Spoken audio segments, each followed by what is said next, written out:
हाय, नमस्कार। स्वागत है आपका आज की क्लास में। अपन बात कर रहे थे क्लास 10th और क्लास 12th के एक कंबाइंड चैप्टर की, that is magnetic effect of electric current. उसके बारे में अपन ने कल मैग्नेटिक फील्ड लाइंस की प्रॉपर्टीज की बात कर ली थी। आज अपन थोड़ा सा आगे बढ़ेंगे।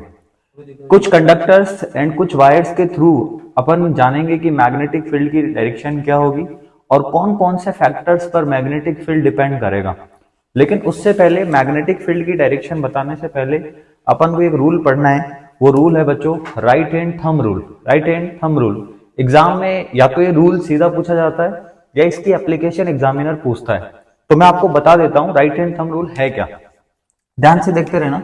Right hand thumb rule, right hand thumb rule, right hand thumb rule.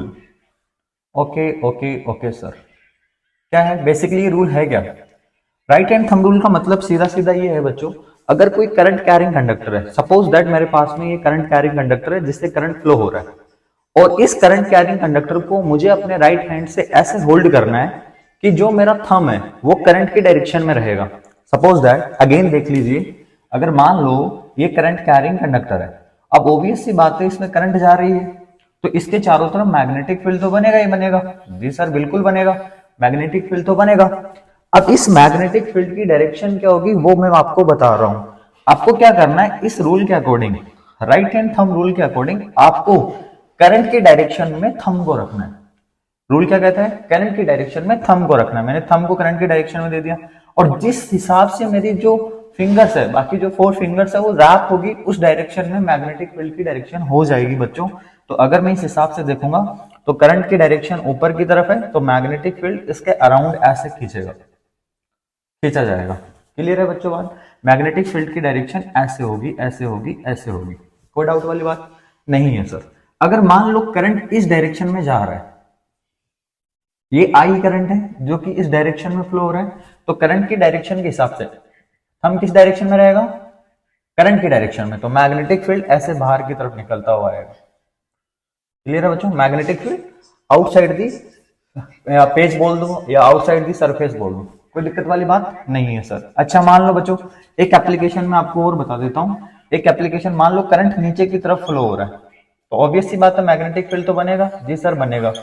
तो मैग्नेटिक फील्ड की डायरेक्शन कहां होगी? अब मैग्नेटिक थंब को कहां रखना है? करंट की डायरेक्शन में। तो मैग्नेटिक फील्ड ऐसे आएगा, इस तरीके से आएगा।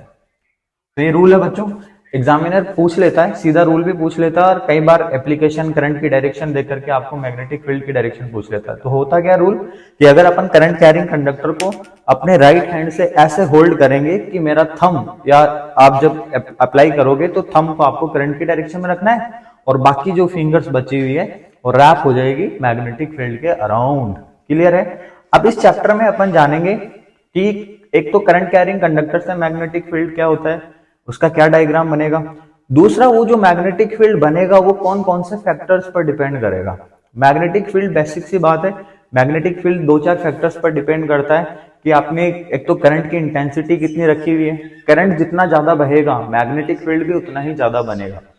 एक डिस्टेंस पर भी मैग्नेटिक फील्ड डिपेंड करता है, कंडक्टर जितना दूर जाता जाएगा मैग्नेटिक फील्ड की इंटेंसिटी भी उतनी ही कम होती जाएगी। तो आने वाले जो अपन लेक्चर डालेंगे उसमें 2-4 अपनी बातें होगी। एक तो करंट कैरिंग कंडक्टर के थ्रू, एक सर्कुलर लूप के थ्रू मैग्नेटिक फील्ड क्या होगा, एक सोलेनोइड जो कि पेपर में बहुत बार पूछा जाता है, उसकी भी एप्लीकेशन अपन को यहाँ पर देखनी है।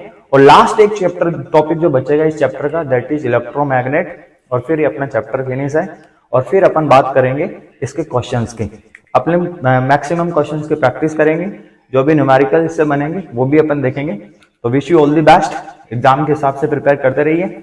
जय हिंद, मिलते हैं आपसे नेक्स्ट वीडियो में।